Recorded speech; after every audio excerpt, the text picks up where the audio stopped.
Auzubillahi minash shaitani rajim bismillahir rahmanir rahim. Ẹ káàsán kúrò lẹ kálẹ́ ṣàlàfíà lẹ wà gẹ́gẹ́ bí èmi ọ̀pọ̀n bá tún ṣe wà lẹ́ni. Thank you for joining me. May the soul of Kemi Afolabi, may the soul of Kemi Afolabi, may the soul of Kemi Afolabi, ẹ̀yin tèmi, may the soul of Kemi Afolabi live long. May her soul live long. Contrary to what you think I wanted to say, may her soul live long. She will live long, inshallah. She won't die now for the sake of herself, for the sake of her kid, for the sake, she has been my fan since. I've been watching her. She has been making me laugh. She has made me to nífẹ̀ẹ́ like àwọn films wọ̀nyí. So she will live long. So nítorí pé kó lè bá live long, òun ni mo fi ń ṣe lè. Ẹ má gbàgbé pé mo wà lára àwọn tó jẹ́ pé mo ní kẹ́yìn general public olówó kẹ́ support ẹ̀. Lórí support yìí náà mo ṣì wà, but in another form.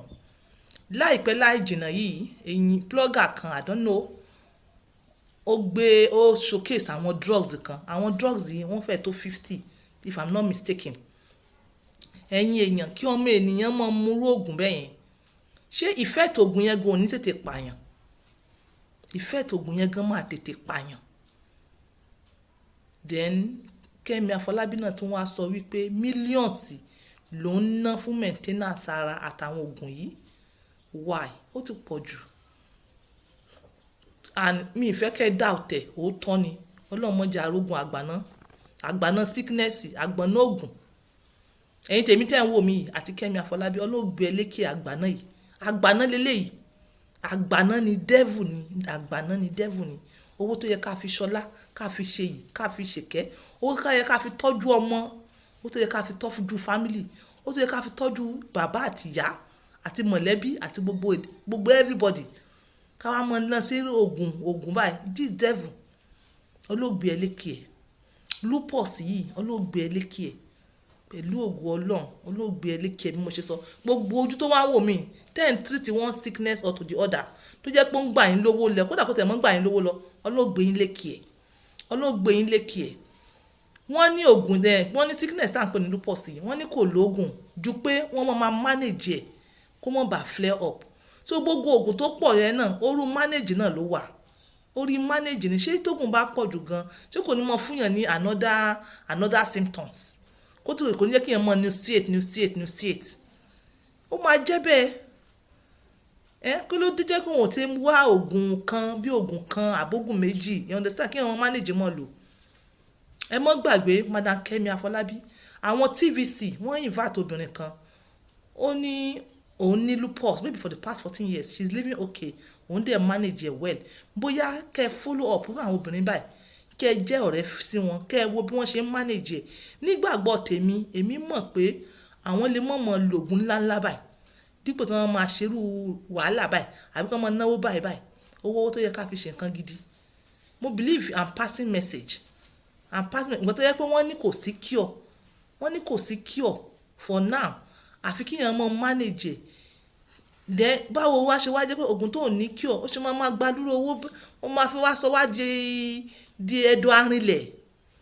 Oògùn yẹn máa wá sọ wá di ẹ̀dọ̀ arinlẹ̀, á wá dàbí ẹni pé Áfíríkà ná gbogbo owó tán nílẹ̀ ẹlẹ́yìn bíbá. Ó náà ta àwọn nǹkan wọn fi ń rògùn.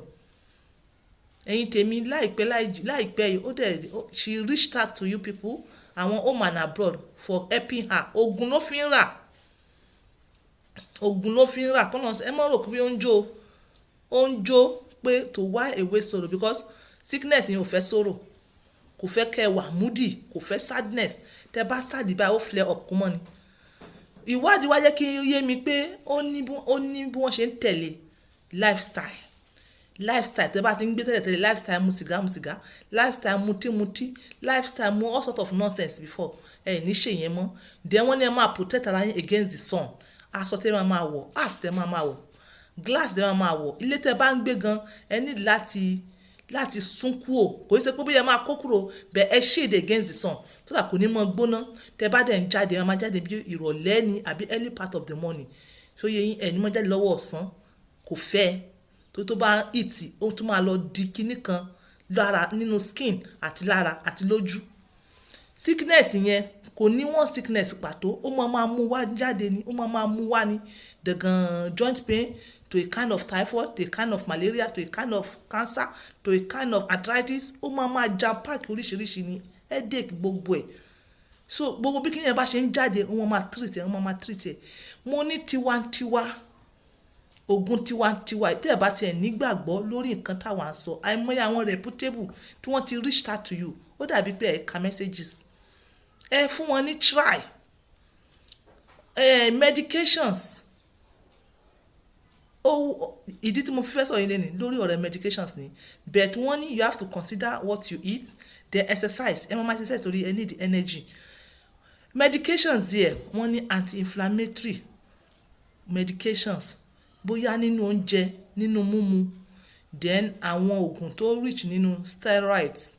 Kò kí ń ṣe steroids tí wọ́n fi ń ṣe body building táwọn heavyweight yẹn máa ń ṣe sára àwọn tó máa ń gúnra wọn tí wọ́n wá di anyhow yẹn o, ìyẹn kọ́. Ẹ̀yin náà mọ̀ pé body fúnra rẹ̀ náà ó ń produce nǹkan tá à ń pè ní steroids in form of cholesterol, in form of testosterone, in form of estrogen, in form of cortisol. But nígbà tó bá ti di pé immune ti ń attack ara wọn, àwọn kinní yìí wọ́n máa di deficiency, wọ́n máa low, kò ní ṣiṣẹ́ bó ṣe yẹ kó ṣiṣẹ́ mọ́. So I need láti máa include so that kó máa help wa. Àwọn oúnjẹ tó rich nínú steroids ó pọ̀, so yẹn wọ́n ní ẹ need to go lórí oúnjẹ tó high nínú vitamin C, vitamin A, vitamin D, zinc and magnesium. A ní one particular thing, seed ni mo máa sábà sọ̀rọ̀ seed yìí, it is packed with all of this black seeds. It is packed with all of this. Ṣé rí steroids yẹn ó control metabolism of the body, ó reduce inflammation ó reduce ẹ̀. So tẹ́ ẹ bá ti fẹ́ kí lupus flare up, ẹ ní láti control inflammation.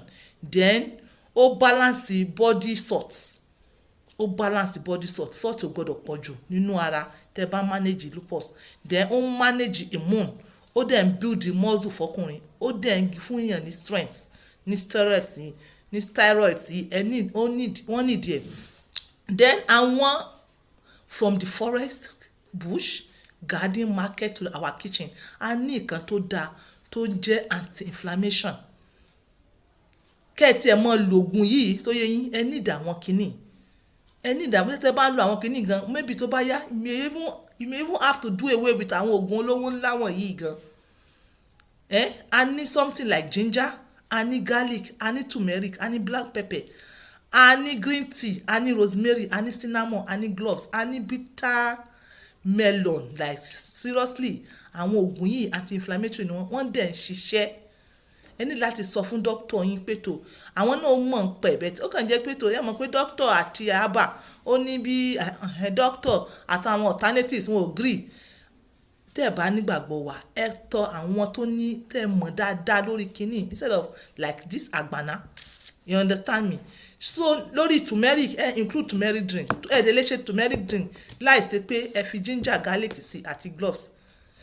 Ṣòye yín ó jẹ́ ká numerous ìwádìí ó jẹ́ ká mọ̀ pé turmeric ó ní high percentage of anti-inflammatory properties because ó ní kinní kan tá à ń pè ní curcumin.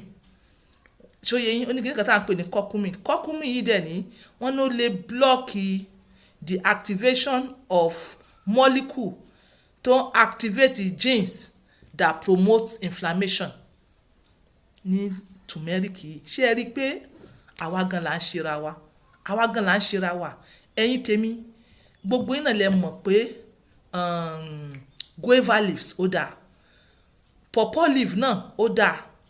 Ṣòye yín wọ́n lè build system, wọ́n lè improve immune system, ó lè take care of plenty malaria on the high percentage àti weakness of the body.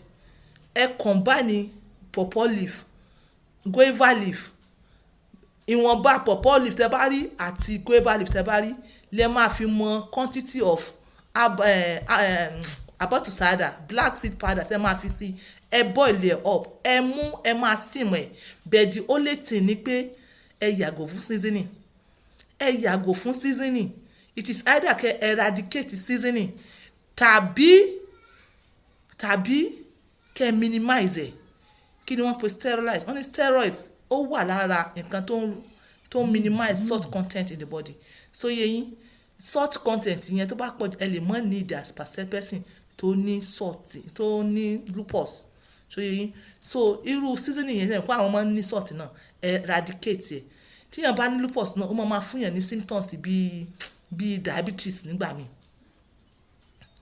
so yẹ yín seasoning yìí dẹ̀ ní so yẹ yín ó máa tẹ́ bá ti ń jẹ instead tó yẹ kó máa support yín kó work for you ó máa support immune tó máa work against you náà ni so yẹ yín ó máa attack instead tó yẹ kó ṣiṣẹ́ so need láti cut off lórí àwọn seasoning yẹn mo believe I'm passing message.